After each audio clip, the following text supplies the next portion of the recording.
তোমরা যারা নতুন বিয়ে করেছো বা আপকামিং যারা ব্রাইড আছো তাদের জন্য আমি একটা ছোট্ট টিপস দিয়ে দিচ্ছি।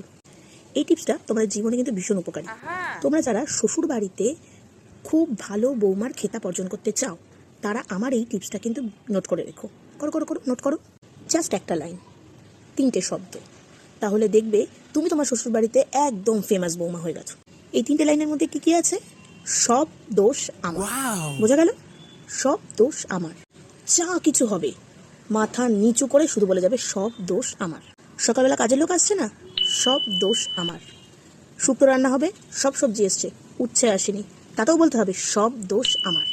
গরমে রান্নাঘরে তেতে পুড়ে রান্না করবে, তাও খাওয়ার সময় বলবে নুন বেশি হয়েছে, ঝাল বেশি হয়েছে, তাতেও বলতে হবে সব দোষ আমার। সন্ধ্যাবেলা অর্ডার হয়ে যাবে গরম গরম চপ আর ঝালমুড়ি মাখা, খেয়ে দিয়ে যদি রাত্রিবেলা পেট ছাড়ে খাওয়া হয় তাহলেও বলতে হবে সব দোষ আমার।